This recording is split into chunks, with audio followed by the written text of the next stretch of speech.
Bonjour mesdames et messieurs, tout le plaisir est nôtre de vous savoir très nombreux devant votre petit écran. Attendons avec impatience et passion ce nouveau numéro d'Homéostasie. Il n'est que la suite de l'explosive émission d'hier, là où le docteur Abdoul Madid est venu mettre le point sur les i.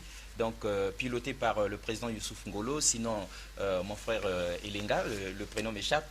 Et donc nous avions été aidés par notre frère Abdoul Malik, qui est aussi journaliste circonstanciel, parce que connaissant et le christianisme qu'il avait fréquenté sur une longueur de 14 ou 17 ans durant, bon, et puis il a découvert l'islam. Et donc aujourd'hui on a la suite. Vous avez posé des tas de questions, vous avez appelé de par le monde de l'Algérie, de l'Arabie Saoudite, du Nigeria, de la Côte d'Ivoire. Eh bien on est heureux de savoir que vous êtes scotché encore aujourd'hui. Toutes nos excuses pour ce retard. Eh bien pour répondre à deux questions que je ne vous ai pas dit dans les coulisses qui avaient été posées, quelqu'un a demandé, on demande au frère Abdoul Malik, et si vous vous étiez trompé en changeant de religion? Que répondez-vous à cette personne? Louange à Dieu. On a gardé ça intentionnellement, on ne dit rien. Il faut que ça soit dit en direct, qu'on sente qu'on n'a rien fabriqué. Louange à Dieu, louange à Allah, Seigneur des mondes. Paix et bénédiction sur le dernier messager d'Allah, Muhammad sallallahu alayhi wa sallam, sur sa famille, sur ses compagnons et sur tous les musulmans qui suivent cette voie tracée par notre Seigneur jusqu'au jour de la rétribution. C'est vrai que c'est une question qui revient pratiquement partout où je passe, à tout moment que j'ai affaire aux médias. Je vous assure, il n'y a rien d'aussi important que cela. C'est-à-dire, l'islam, la ilaha illallah, c'est le plus gros et le plus parfait des cadeaux que Dieu, dans sa miséricorde, a accordé au fils d'Adam. Vous en êtes sûr? Il n'y a rien d'aussi merveilleux. Et j'aimerais encore, déjà d'entrée de jeu, dire à ce frère qui a posé cette question que je ne suis pas devenu musulman. Parce que dans la mesure où tout le monde, tout être humain naît musulman. Depuis le ventre de votre mère, vous êtes encore un fœtus, vous êtes musulman. Explication. Et quand vous naissez soumis à la volonté de Dieu. Et ce n'est qu'en grandissant que soit nous suivons la religion des parents, parce que les parents ont toujours une influence sur les enfants, ou soit à un certain âge adulte, chacun fait un choix particulier, un choix responsable, un choix personnel à lui. Mais tout être humain naît soumis, c'est-à-dire musulman ou encore musulman, soumis à la volonté de Dieu. Surtout qu'on décide absolument rien, ni de nos parents, ni de notre nationalité, on atterrit comme ça, comme voulu par Dieu. Et donc quand nous naissons musulmans. Donc je n'ai fait que revenir à la maison. Ah, d'accord. Je vous assure, tous ceux qui sont en dehors de l'islam, ils doivent tout simplement savoir qu'ils doivent revenir. En fait, c'est comme des fils prodiges. Hein? Prodigues, je voulais dire. C'est comme des enfants prodigues. Donc, ils ne doivent que revenir à la maison. Après avoir erré, tâtonné là-bas, ils se rendent compte, mais attends, parce que la religion est une. Dieu n'a qu'une seule religion accordée aux hommes, c'est se soumettre à sa volonté. Mais entre nous soit dit, depuis que vous êtes parti et que vous êtes devenu musulman là, il n'y a pas un peu de regret, il n'y a pas quelque chose qui manque? Je vous assure, si cela n'était qu'un problème de regret, je serais reparti. Ah oui, on vous voit. Mais je vous assure, l'islam, d'abord l'islam rétablit la paix, une quiétude, une paix intérieure, horizontale, verticale et horizontale. Avec ton Dieu et avec toi-même d'abord, réflexive, et aussi avec tes confrères, tes semblables. Donc l'islam apporte la paix, la sérénité, la tranquillité. Vous n'avez plus de motifs de conscience. Vous êtes à l'aise et vous suivez les recommandations du Seigneur. Je vous assure qu'être musulman, c'est le plus gros cadeau que Dieu a accordé aux enfants d'Adam. Mais nous qui vous avions connus par le passé et qui avons aujourd'hui peur de la barbe, vous pouvez devenir musulman sans porter une barbe, ça fait quoi? Je vous assure, étant encore pasteur dans la ville de Pointe-Noire, je crois que tout le monde le témoignera, je m'étais renfermé un peu pendant 3 mois, comme on disait, faire une retraite spirituelle de 3 mois. Et je vous assure que pendant les 3 mois, je n'avais fait passer une gilette ou un ciseau, ni sur ma tête, ni sur ma barbe. J'avais une barbe, je vous assure, c'était gigantesque. Comme ça, là. Et je suis resté pendant un certain temps qu'avec cette barbe. Et après, je me suis rasé. Donc, c'était un peu... Mais aujourd'hui, je crois que j'ai retrouvé la vraie forme d'Abdul Malik, Mani Moui Tchibango. Super. Et nous voyons que Dieu vous êtes voulait. Rayonnant, vous êtes paisible, la serein. Manière dont vous me voyez, c'est cette manière que Dieu m'a créé. Vous êtes Tout équilibré. ce que vous voyez sur moi était en moi. Dans mes chromosomes, dans mes hormones, c'était dedans. Donc, à chaque fois que j'enlève quelque chose, ou alors vous me demanderez d'aller acheter une moumoute pour couvrir ma calvitie. Ah non, la calvitie, on ne la retouche pas. Et voilà, si je ne peux pas la retrouver pour me couvrir avec une moumoute, devenir un homme à la moumoute, donc je préfère garder ma barbe. Parce qu'à chaque fois que je rase, c'est comme si j'étais en train d'étouffer quelque chose qui est en moi, mais qui doit surgir. Ah voilà, parce que ça a été mis à dessein. Ça fait partie de ce que nous appelons l'islam. C'est soumettre à la volonté. Super, le président avait quelque chose à ajouter. Non, c'est pour dire que la barbe que porte le frère Abdul Malik est également ici synonyme de la mise en applicabilité des recommandations du prophète Mohammed sur le bénédiction. C'est-à-dire le prophète, c'est des enseignements qu'il a reçus. Le prophète de l'islam dit, contredisez les juifs et les chrétiens en faisant quoi? En laissant pousser la barbe et en taillant vos moustaches. Et donc vous voyez que le frère Abdul Malik, depuis qu'il a embrassé l'islam, il garde sa barbe, il taille... Super. Donc nous pensions que c'était vous-même qui avez jugé de ce design-là, enfin une sorte de marketing. Or c'est une recommandation donc du très grand prophète. Alors ceux qui aimeraient intervenir ne peuvent pas nous appeler, sinon ils vont interrompre. Ils ont les difficultés d'Algérie, des États-Unis d'ailleurs, c'est un peu trop compliqué. Mais les SMS au 06 515 15 15, vous pouvez, peut-être qu'on aura le temps de vous répondre. Alors docteur, il y a quelqu'un qui demande ceci. Lors du débat chrétien-musulman, le docteur Abdul Madid a été incapable de montrer dans son livre un seul verset qui dit que voilà, il y a quelqu'un qui intervient, donc il dit que Mohamed est le sauveur de l'humanité. Pourquoi il ne reconnaît pas tout simplement sa défaite? Visiblement, cette personne n'arrive toujours pas à comprendre la réponse exacte que vous avez donnée. Et donc, pour positionner les uns les autres, dites-lui quelque chose. Merci beaucoup pour la question. Louange à Dieu, Seigneur de l'univers, paix et bénédiction sur le prophète Mohammed, sur les membres de sa famille, sur ses fidèles compagnons, ainsi que sur tout prophète véritablement envoyé par Dieu dans le but de tirer les êtres humains des ténèbres spirituelles à la lumière parfaite. Avant de répondre proprement dit à la question qui m'a été adressée, j'aimerais aussi ajouter quelque chose par rapport à la barbe, parce que c'est un rappel important. Les téléspectateurs qui nous suivent en ce moment doivent savoir, et notamment les chrétiens, que Jésus-Christ, paix de Dieu soit sur lui, a porté la barbe. Jésus avait une barbe. Vous êtes sûr? Même les films aujourd'hui qui sont réalisés par on voit Jésus dans le film toujours avec barbe. Et puis il y a tout ce beau monde-là qui avait cette barbe. Ça, c'est la coutume de tous les prophètes dans la Bible. Tous les prophètes ont porté la barbe. Et non seulement c'est une façon de mettre en pratique la sunna des prophètes, mais le même prophète Mohammed nous a encore montré que c'est le signe même de masculinité.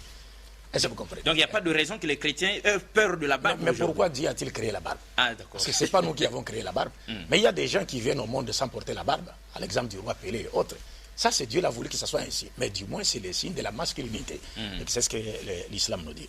Par rapport à la question qui m'a été posée... Ça vient de M. Alain. Oui, ça va. Je me dois ici encore de me répéter en disant, c'est ce que j'ai dit aussi la fois passée aux chrétiens qui étaient en débat avec moi, que nul n'est plus sourd que celui qui ne veut pas entendre ou celui qui ne veut pas comprendre. Parce que nous avons donné des versets. Et nous avions été sincères en disant que le mot sauveur n'a pas été utilisé dans le Saint-Coran pour parler de Mohammed, la paix de Dieu soit sur lui. Mais il y a des versets dans le Saint-Coran qui contiennent l'essence du sauveur. C'est pourquoi j'ai donné l'exemple de l'émission Question pour un champion. Vous le savez, comment ça se passe. Les journalistes commencent par la définition.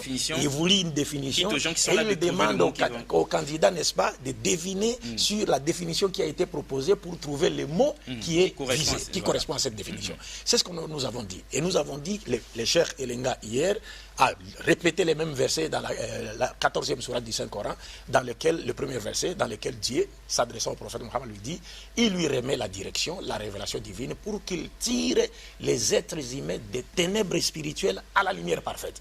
Et le sauveur, tel que cela est défini par le dictionnaire, c'est une personne qui tire quelqu'un ou un groupe de gens du danger, du malheur, d'une situation critique ou de la mort. Et il n'y a pas de plus grand danger, ou plus grand malheur, ou plus grande situation critique, ou plus grande mort que celle qui est spirituelle. Et c'est dans cette mort que toute l'humanité se trouvait avant l'avènement de Mohammed sallallahu alayhi wa sallam. Et Dieu a envoyé donc Mohammed avec le Coran qui est le dernier testament, n'est-ce pas? Parce qu'ici il y a l'Ancien Testament et le Nouveau Testament. Le Coran est le dernier testament de Dieu adressé à toute l'humanité pour que Mohammed, la paix de Dieu soit sur lui, tire toute l'humanité des ténèbres spirituelles, de l'égarement, de la croyance, à la lumière parfaite de la foi en un Dieu unique et à la lumière parfaite de vraies valeurs spirituelles et morales que Dieu attend de nous sur le plan vertical comme horizontal. Donc les versets ont été donnés. Et vous devez, ici, je me dois encore de rappeler un point. Mais pourquoi vous étiez là, témoin, ce jour-là? Pourquoi les chrétiens refusaient à ce qu'on définisse le mot sauveur? Parce qu'ils savaient, comme nous avons dit, nous étions en face des gens qui étaient comme des machines, c'est-à-dire programmés. Ils étaient programmés à refuser la vérité. Vous les, dans un débat, important pour dire que hier, vous avez été suivi par les chrétiens. Oui, ils sont choqués. Mais je vous ai même montré comment... Mais comment est-ce qu'ils protestaient s'ils protestaient par rapport à l'élément que nous avons balancé? Donc il n'y aura pas de plus grand hypocrite à Brazzaville que le frère Sonite. Parce qu'il m'a fait dire des choses que je n'ai pas dites et j'ai démontré sur base de mes propres... Avec des images à l'appui que lui ne pourra pas contredire jusqu'à la fin des temps. Parce qu'au moins les images, on ne peut pas... Les images ne trompent pas. C'est ça. Donc c'est pour vous dire, dès le départ, ils ont fondé leur argumentaire sur des mensonges. C'est pourquoi ils avaient peur qu'on définisse les sauveurs. Dans un débat comme celui-là, je pense que la meilleure des choses serait de commencer par connaître d'abord les désignants. Lorsqu'on vous dit qu'il faut définir les sauveurs, vous refusez. Parce qu'ils savaient très bien que si on définissait les sauveurs, rien que la définition nous montrera que dans le Coran, il y a des versets qui contiennent l'essence du sauveur et qui a été appliqué à Mohammed sallallahu alayhi wa sallam. Donc c'est un faux débat. Non, je vous promets, parce qu'ici je les mets au défi. Parce qu'ils aiment les défis, ils disent qu'ils relèvent les défis alors qu'ils n'ont pas le poids de relever les défis. Moi, je suis capable, par la grâce de Dieu, de leur montrer démontrer le caractère universel de la mission de Mohammed dans la Bible. Dans la Bible. La Bible elle-même présente Mohammed comme étant le sauveur de toute l'humanité. Et ça, c'est un défi. On n'aimerait pas prendre le taureau par les cornes à leur place. Mais on se dit que dans la Bible, c'est un défi lancé à tous les pasteurs de Brazzaville. J'ai dit dans la Bible, pas dans le Coran. Docteur, on vous aime bien. Que Dieu soit loué. Réfléchissez, est-ce que vous vouliez dire dans la Bible? Dans la Bible, d'accord. Je souligne très bien. On aime le docteur Abdul Majid, mesdames et messieurs, parce qu'il dit les choses, il les démontre. C'est dans la Bible qu'il dit qu'il va démontrer donc cette mission l'universalité de la mission du très grand prophète. Alors, cela dit, hier, en résumé, nous avions eu donc du cheikh qui est à côté, Elenga. Abdelhamid. Voilà. Donc nous avions eu, en résumé, pour faire comprendre aux autres que nous aussi nous sommes attentifs, que la Mecque, c'est la mère des cités. Et parce que c'est le socle, la pierre angulaire de laquelle dépendent toutes les autres cités du monde, sinon tous les pays autour du monde. Et la prière doit être adressée en regardant vers la Mecque. Même si vous êtes chrétien, depuis votre église, regardez vers la Mecque, sinon ça ne marchera pas. Alors, mon frère Abdul Malik, voilà, bon, vous êtes là pour nous aider à homéostaser. Alors, allez-y, vous avez le champ libre. Parce que vous connaissez là où il y a eu des coquilles qui doivent être enlevées. Merci frère Alexis. De rien. Toujours faisons suite à l'émission d'hier. Aujourd'hui, nous allons commencer avec notre cher Youssouf Edingolo qui devra nous apporter quelques éclaircissements sur l'une des préoccupations des pasteurs qui étaient passés en débat avec les frères musulmans.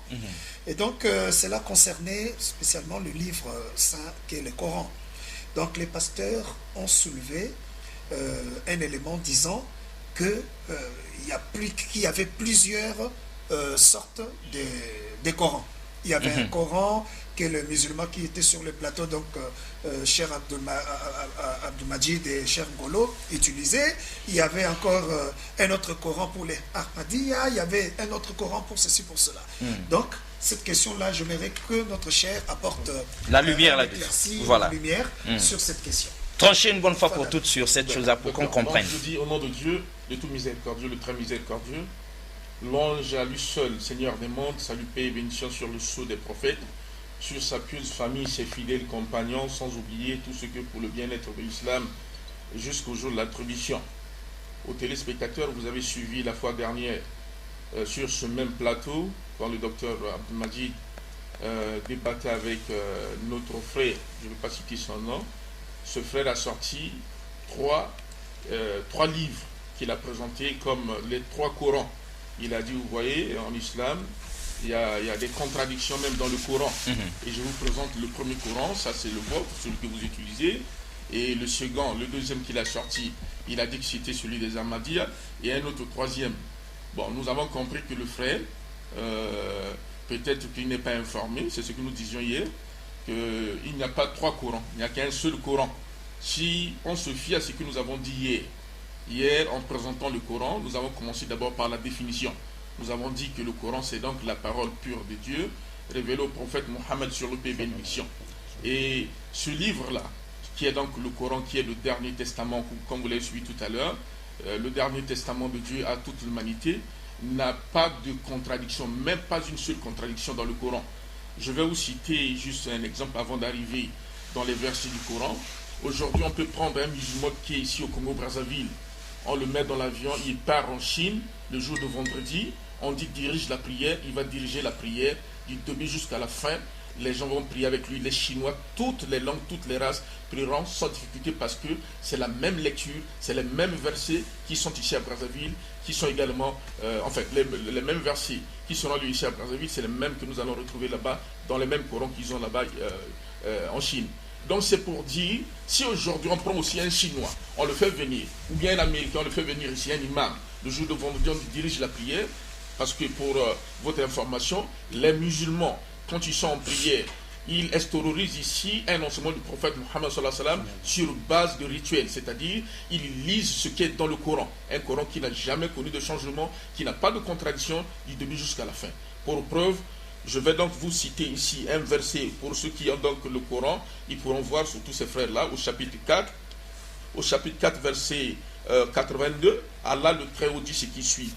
Ne médite-t-il donc pas sur le Coran? S'il provenait d'un autre qu'Allah, ils y trouveraient certes maintes contradictions. C'est-à-dire, Allah présente ici, il dit que vous ne voyez pas ce livre, le Coran. Si ce livre était pour un homme, un être humain, si c'était la parole de Muhammad, vous trouverez donc des contradictions.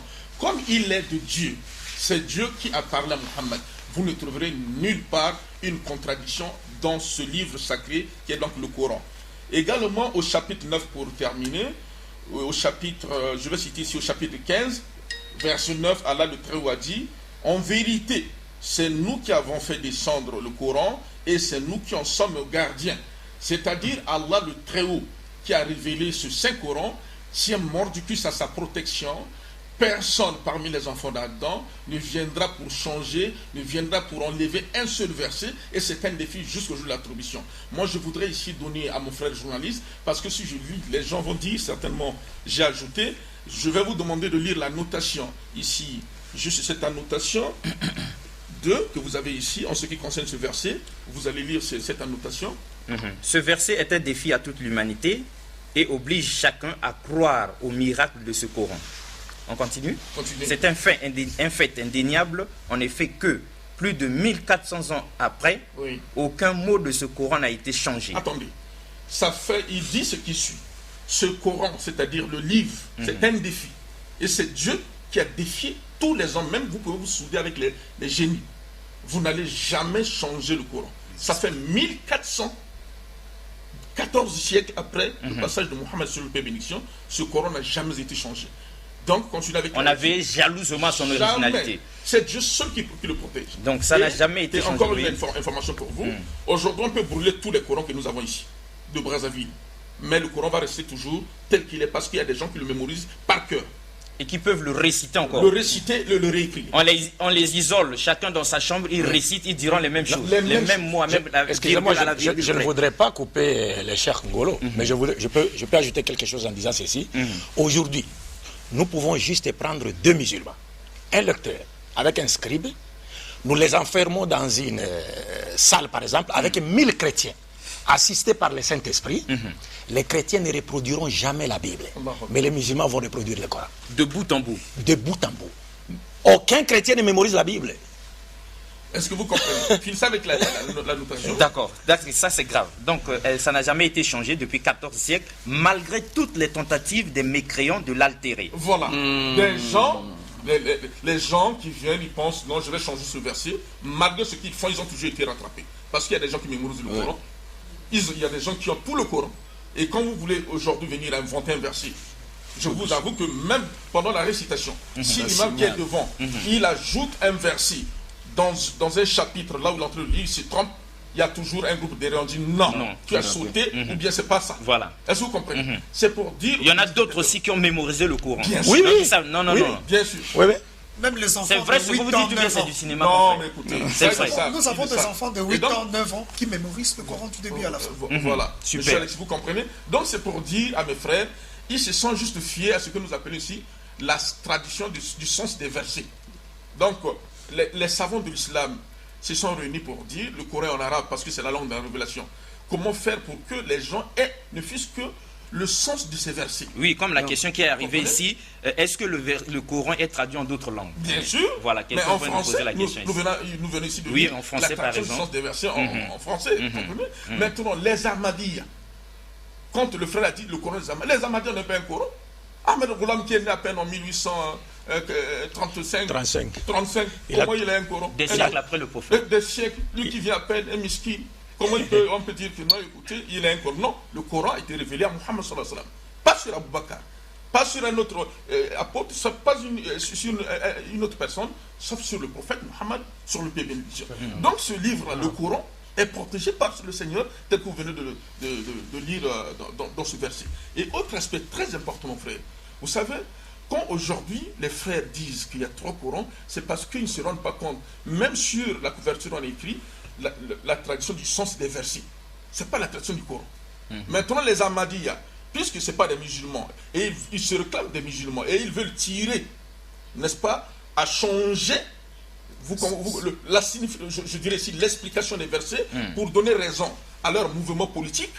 Et voilà, ils sont obligés donc de blasphémer sur l'interprétation de certains versets en langue ourdou, en langue française, en langue lingala, en langue kitouba, en langue anglaise. Sinon, le texte, si vous revenez en arabe, le texte original, il est intact. Il est intact en Chine, en Amérique, partout. C'est le même Coran du début jusqu'à la fin, il n'y a pas de changement. Et celui qui dit qu'il y a un changement, je le mets au défi, il vient, nous allons prendre les Corans qui ont une partie de la traduction anglaise sur ce plateau, traduction en langue française, nous allons lire le texte en arabe simplement. Vous allez voir que c'est la même chose. Oui, on sait que... Donc ici, ils ont confondu ils font la confusion entre la version et les traductions.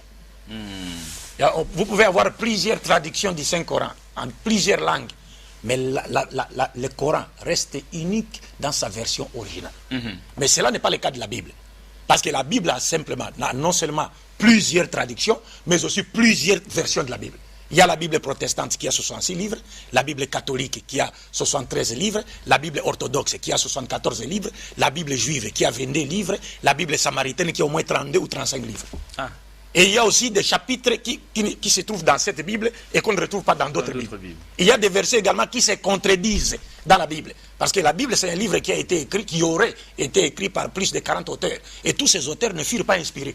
Il y a des auteurs qui furent inspirés, d'autres ne le furent pas. Il y a dans la Bible la parole qui est censée être celle de Dieu et que nous reconnaissons. Il y a d'autres paroles qui ne sont pas celles de Dieu. Par exemple, Paul dit dans 2 Timothée chapitre 4 verset 13, s'adressant à son ami, il lui dit, quand tu viendras, apporte mon manteau que j'ai laissé chez Troas à Carpus.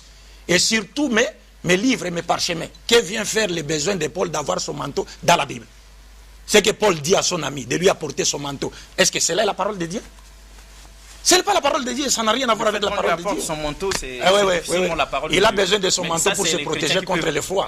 D'accord, qu'il peut maîtriser. On sait qu'en juin prochain, si tout va bien, les Ahmadis, ils sont prêts à avoir ce débat-là avec vous. Mais en une minute, pour peu qu'on connaisse les Ahmadis, mais jamais ils nous ont parlé de politique. Eux, c'est seulement l'islam aussi. C'est un mouvement politique. D'accord. C'est nous qui ne savions pas. C'est un mouvement politique, c'était simplement pour diviser les musulmans, parce qu'ils savent que les musulmans sont tous comprenés au Coran et à la tradition du prophète. Alors l'impérialisme britannique, pour venir percer, pour séparer les musulmans, il n'avait pas une autre solution, sauf chercher parmi les fils, les Indiens, parmi les musulmans, leur donner des moyens afin qu'ils séparent les musulmans en donnant des faux enseignements, des enseignements contradictoires avec les enseignements que Mohammed sur le paix bénédiction a légués à sa communauté. Super, comme vous êtes là pour enlever les coquilles, quelqu'un qui demande dans la Bible, dans quel verset de la Bible on parle de Mahomet, ça le docteur Abdul Mahdi réserve une surprise, c'est un défi qu'il a lancé aux musulmans, on aura à faire une émission spéciale sur ça, un défi qu'il a lancé aux chrétiens. Et Pascal, depuis qu'il se dit, je voudrais savoir si l'islam est devenu une religion de la violence, vrai ou faux? Bon, après on revient sur vous. Hein, oui, on s'écarte ou bien on revient? S'il vous plaît, moi je souhaiterais que, M. Alexis, je souhaiterais que vous gardiez d'abord les questions. Ah, d'accord. Moi je voudrais simplement dire à ce frère-là que l'islam n'a jamais été une religion de violence. Ça c'est un autre thème certainement que nous allons développer parce qu'aujourd'hui c'est pour montrer le vrai visage de l'islam. Parce que la plupart des versets, je dirais, les versets cités par nos frères chrétiens, non seulement ont été torpillés, mais nous allons dire qu'ils ont eu le courage de dire des choses fausses et montrer aux gens, surtout encore que dans la cité, ils prétendent dire nous avons maintenant la maîtrise du Coran. Et du coup, ça trompe plein de gens. Alors qu'il y a des années, il faut des années pour apprendre sur ce livre sacré. Et c'est la parole de Dieu. Donc, à ce frère-là qui se tranquillise, il peut prendre donc notre contact par tant chez nous. S'il veut autant de détails, nous allons donner parce que nous avons donc des versets d'abord à expliquer. D'accord, comme le frère Abdul Malik est là pour nous aider à creuser ces versets-là, on dit à tous ceux qui nous suivent, posez toutes vos questions tant que vous voulez. Ils sont là pour ça, mais dans une émission spéciale où après qu'ils aient fini de décortiquer les versets qui avaient été tordus, ils vont répondre à vos questions, nous les leur poserons au fur et à mesure. Merci Abdul Malik. Cher Ngolo, cher Youssouf Ngolo, avant d'aller cher ami Delenga, j'aimerais juste que vous donniez une seule réponse, en une phrase. Lorsque le frère Sonite dit qu'il y a un Coran pour les Ahmadis, il y a un Coran que vous utilisez, vous pouvez rassurer aux téléspectateurs que le Coran qu'il a brandi comme étant le Coran des Ahmadiyya, dans sa version originale arabe, c'est le même texte que tous les autres Corans dans la version arabe?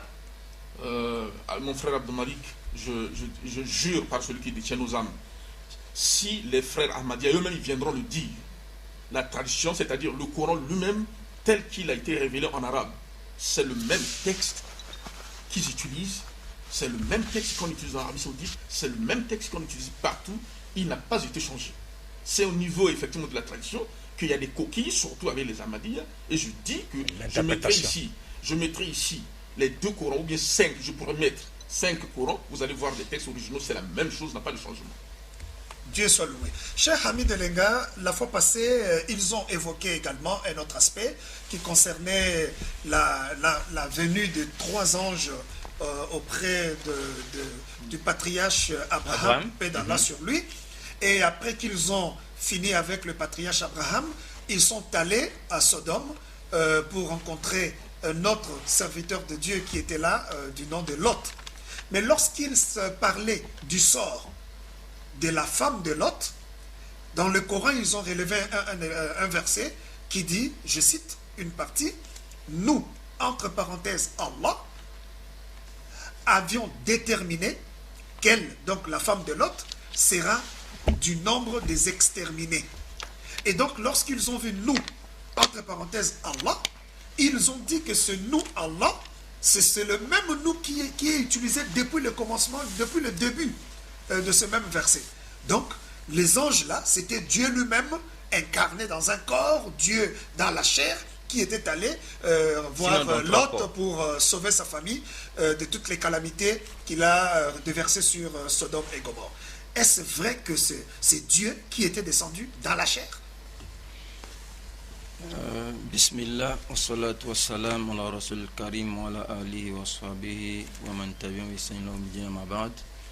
Merci bien donc pour cette question. J'aimerais donc, avant de répondre à cette préoccupation, que l'on lise le texte. D'abord, ce texte, nous le retrouvons donc dans le Coran, au chapitre donc 15. Voilà, chapitre 15. À partir donc du verset 51.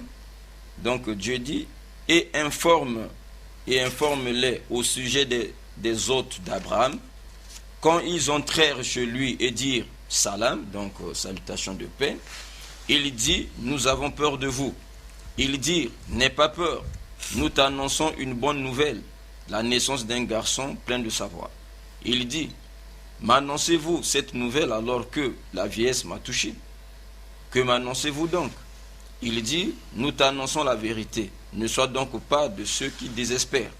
Il dit, et qui désespère de la miséricorde de son Seigneur, sinon les égarés.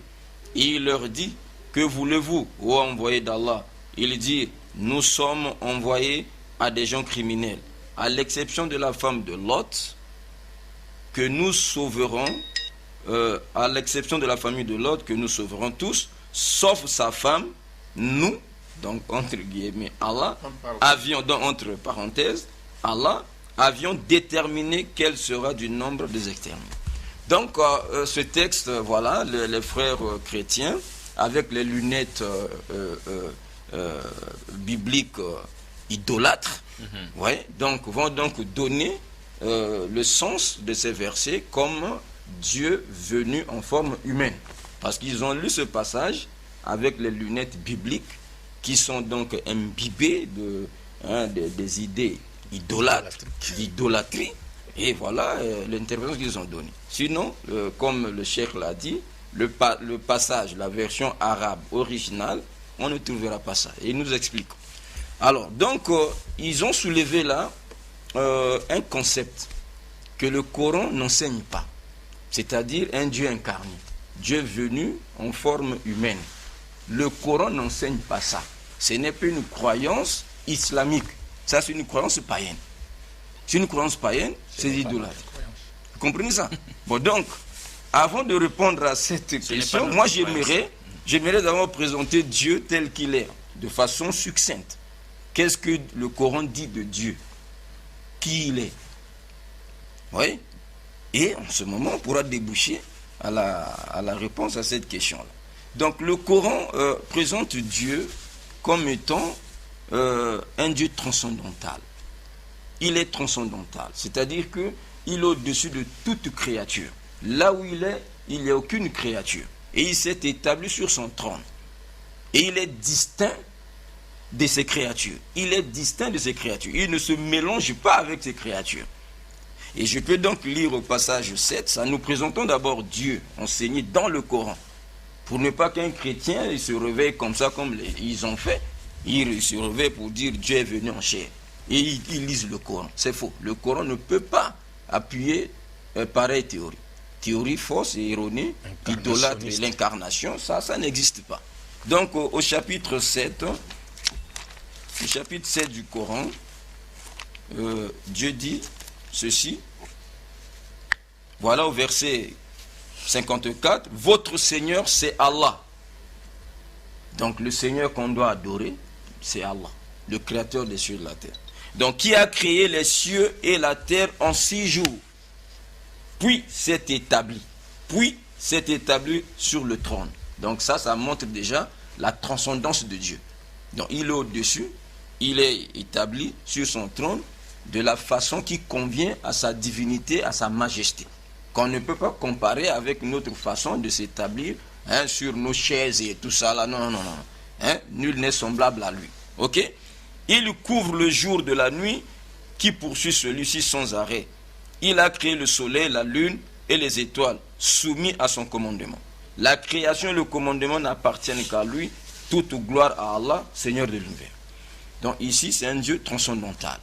Et non seulement qu'il est au-dessus de toutes choses, malgré qu'il est au-dessus de toutes choses, vous voyez ça? Il nous dit qu'il est proche de nous. Ça, c'est un mystère. Il ne se mélange pas avec nous, mais il est proche de nous. Et cela nous retrouvons au chapitre 2 du Coran, si je ne m'abuse, au verset 117. Il est dit ceci: il est le créateur des cieux et de la terre à partir du néant. Je prends plutôt le verset, ça parle... Voilà, c'est plutôt... Excusez-moi le temps que je retrouve ce verset. Et si vous l'avez, vous pouvez le citer? Non, il faut qu'on lise, parce qu'ici c'est un problème. Ah oui, il faut lire. Ah oui, parce que si on dit par cœur, les gens penseront peut-être qu'on va penser que c'est un verset. Voilà. Donc c'est ici, je le retrouve déjà. Et Dieu dit au chapitre 2, verset 186, « Et quand mes serviteurs t'interrogent sur moi, alors je suis tout proche. Je suis tout proche. Je réponds à l'appel de celui qui me prie, quand il me prie, qu'il réponde à mon appel et qu'il croit en moi afin qu'il soit bien guidé. » Donc, voyez, Dieu, en dehors de, malgré qu'il est transcendantal, il est proche de nous. Mais il n'a pas besoin de venir se mélanger avec nous, puisqu'aucune créature ne peut contenir Dieu. Aucune créature ne peut contenir. Si nous disons que Dieu a pris la forme humaine, il est venu vivre avec nous, c'est que sa créature l'a contenu. Or, écoutez ce que Dieu dit déjà dans le même chapitre 2, au verset 255, vous comprenez ça? Dieu dit ceci: Allah, point de divinité à part lui, le vivant, celui qui subsiste par lui-même, ni somnolence, ni sommeil ne le saisissent. À lui appartient tout ce qui est dans les cieux et sur la terre. Qui peut intercéder auprès de lui sans sa permission? Il connaît leur passé et leur futur. Et de sa science, il n'embrasse que ce qu'il veut. Ce que je veux ici, son trône coursiille. Là même, on revient maintenant sur le problème des traductions. Vous voyez maintenant? Dieu, dans la version originale, en arabe, il dit coursiille. Or, coursiille, ce n'est pas le trône. Coursiille, c'est le marchepied. Vous comprenez maintenant? C'est le marchepied de Dieu. Son marchepied. Or, le trône, on appelle hanche. La version arabe ici.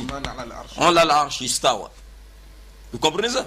Je peux même démontrer tout si vous allez voir le mot qui sera prononcé, c'est hanche. Le trône, hanche. Ici, il dit coursiille. Coursiille, c'est pas le trône. Mais ouais, on vous a dit trône déjà ici. Fausse traduction. Donc voilà pourquoi la nécessité de connaître la langue arabe, d'étudier le Coran dans sa langue de révélation. Comme ça, quand on aura des problèmes de traduction, on rattrape.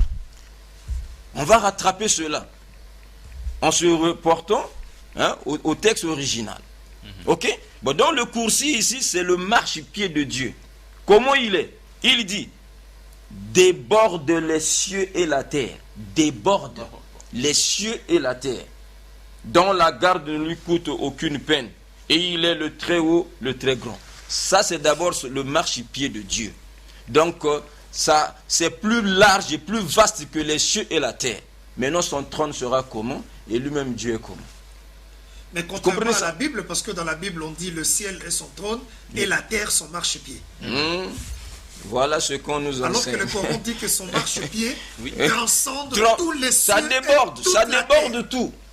Tout l'univers. Voyez la grandeur de Dieu. Maintenant, on dit Dieu est venu dans la forme humaine, cohabiter avec ses créatures. On dit c'est faux. Parce que s'il descend, alors ça c'est maintenant ce qu'on appelle la notion de l'incarnation. Donc Dieu est rentré dans un corps, qui est de l'hindouisme. Voilà. Ça là, le Coran n'enseigne pas ça. Donc en dehors de cela, ce Dieu, il s'est choisi l'immortalité. Il ne meurt pas. Le Dieu qui est enseigné dans le Coran, il ne meurt pas. Ni somnolence, ni sommeil ne le saisissent. Donc c'est un Dieu omnipotent, omniprésent. Il est omniprésent, il est tout puissant, et voilà, l'éternel. Voilà de façon succincte, présenter Dieu dans le Coran. Donc le chrétien qui va porter ses lunettes de la Bible pour chercher la divinité soit de Jésus dans le Coran, ou bien l'incarnation, Dieu venu en forme humaine dans le Coran, au Fils de Dieu, il ne trouvera pas. Il ne trouvera pas, ça n'existe pas parce que le Coran n'enseigne pas ça. Donc après donc cette mise au point, nous revenons maintenant sur les versets. Nous revenons sur ces versets pour dire que Dieu, dans le Coran, utilise les pronoms personnels. Il peut utiliser ça dans un verset de façon enchaînée, du début jusqu'à la fin, ou bien dans plusieurs versets, il utilise un seul pronom, du début jusqu'à la fin, pour garder ce qu'on appelle la syntaxe, pour garder la forme, l'harmonie.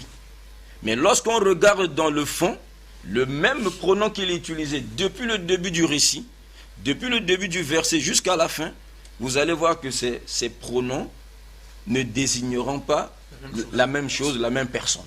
Ne désigneront pas la même personne.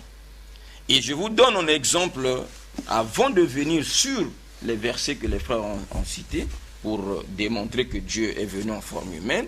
je peux donner un exemple de l'utilisation des pronoms, mais un seul pronom que Dieu a utilisé, mais lorsqu'on regarde au fond, donc ça concerne 2 personnes.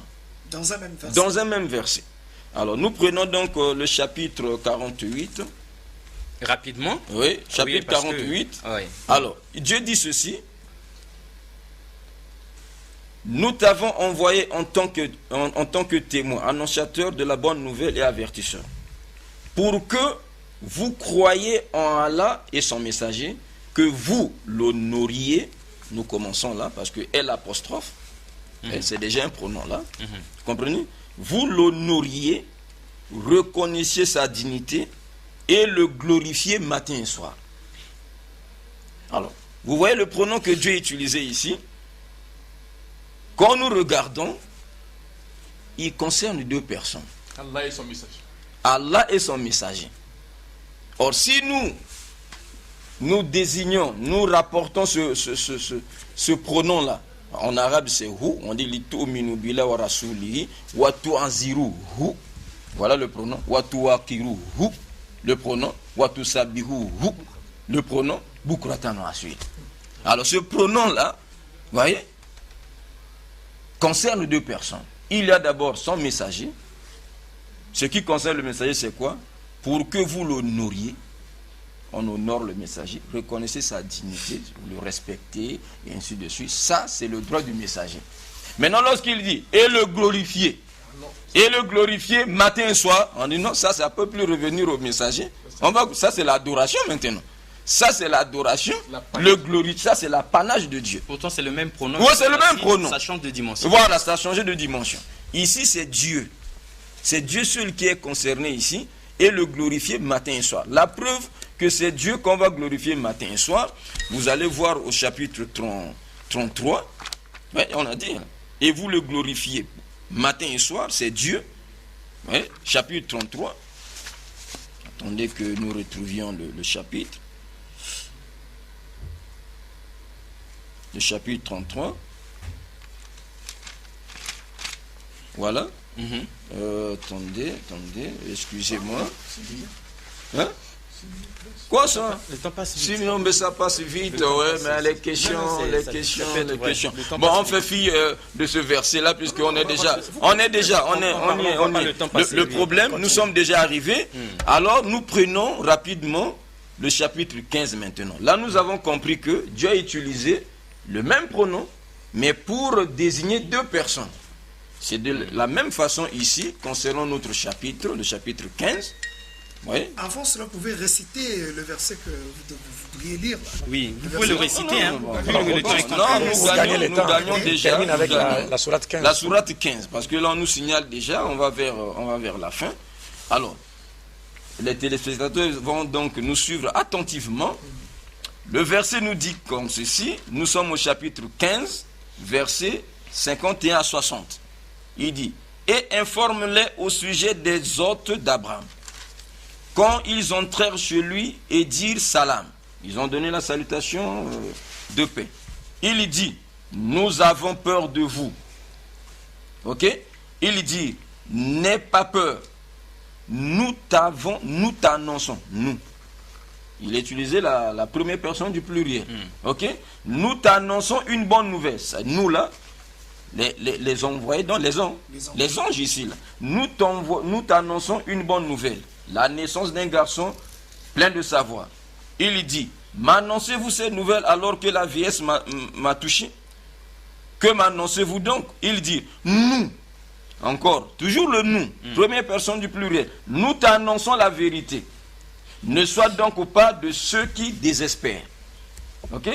Il dit, et qui désespèrent de la miséricorde de son Seigneur, sinon les égarés. Et il leur dit, que voulez-vous, ô envoyés d'Allah? Ils sont là toujours présentés comme envoyés, donc les anges. Il dit, nous sommes envoyés, nous, toujours nous. Donc depuis là, il utilise la première personne du pluriel. Nous sommes envoyés à des gens criminels, à l'exception de la famille de Lot, que nous, toujours nous, première personne du pluriel, nous sauverons tous, sauf sa femme.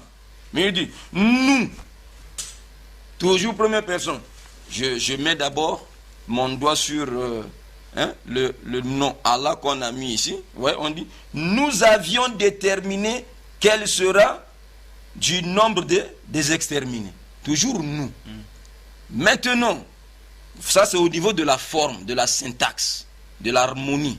Depuis du début jusqu'à la fin, nous. Maintenant, les traducteurs, ils savent bien que lorsqu'il dit ici, nous avions déterminé quel sera du nombre des exterminés, ils ont compris qu'ici, là, c'est une autre personne ici. Donc, le premier nous là-bas, c'est des anges. Parce que c'est la mission que Dieu leur avait confiée. Maintenant, ici, là, quand il faut décider, décréter, déterminer, ça, ce n'est pas les anges qui déterminent, ce n'est pas eux qui décident, ce n'est pas eux qui décrètent, ça appartient à Dieu. Donc, pour expliquer cela, que c'est Dieu qui décide, ils ont mis entre guillemets Allah, pour dire que c'est lui qui décide, non pas les anges qui décident. Ici, c'est une autre personne. Ici, c'est une autre personne qui décide. Et la preuve en est que la source de l'ordonnance de la décision, c'est Dieu.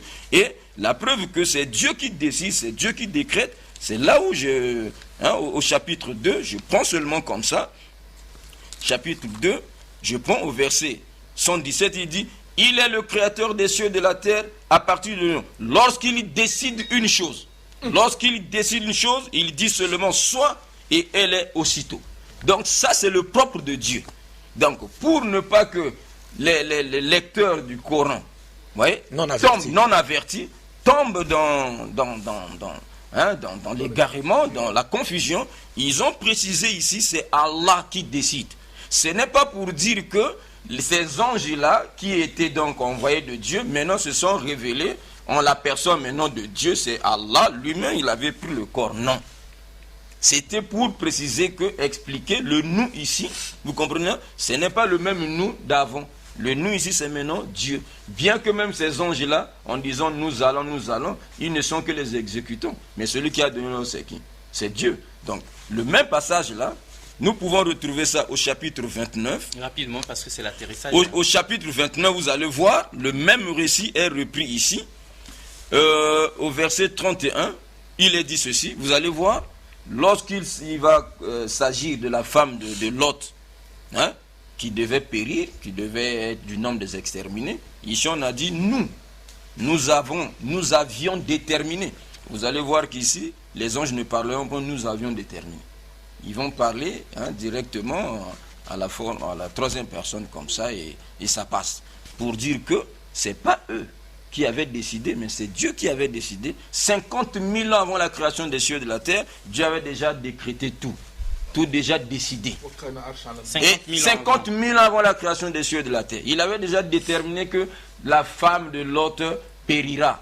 Vous comprenez ça? Ça, c'est le propre de Dieu. Il dit ici, et quand nos anges apportèrent à Abraham la bonne annonce, il dit, nous allons anéantir les habitants de cette cité, car ces habitants sont injustes. Il dit, mais Lot ici trouve, ça c'est Abraham maintenant qui discute avec les anges. Il dit, nous savons parfaitement qui y habite.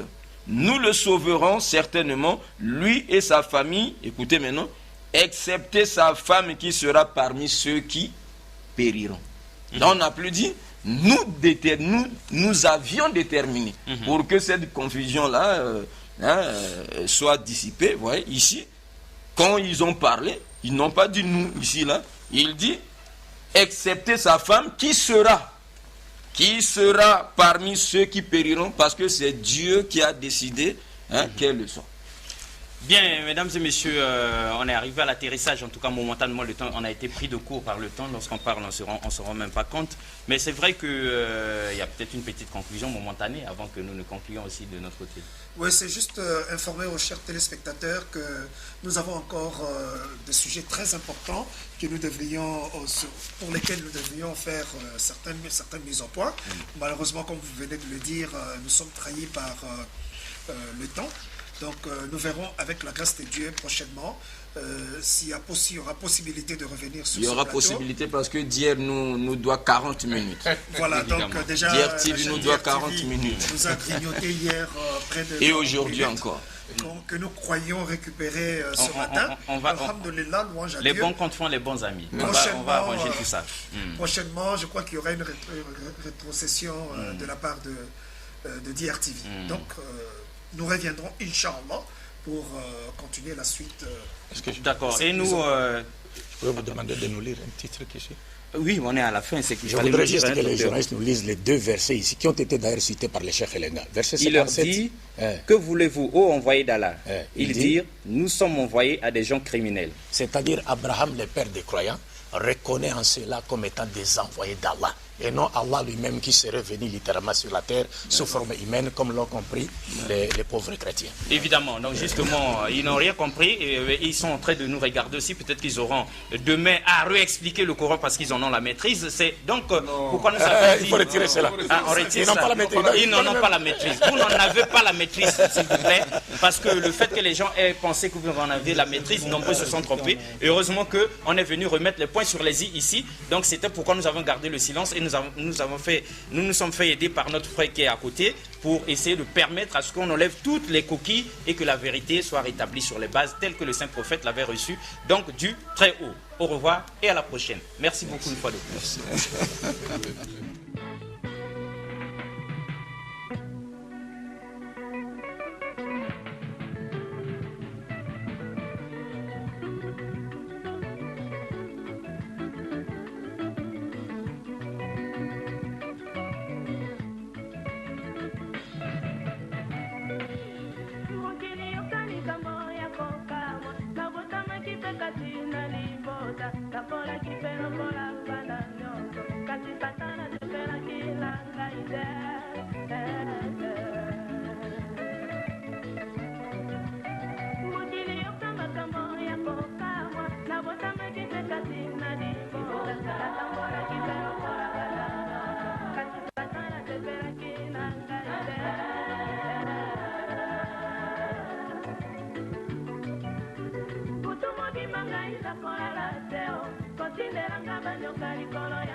Kotinderanga banyoka likolo ya mbeto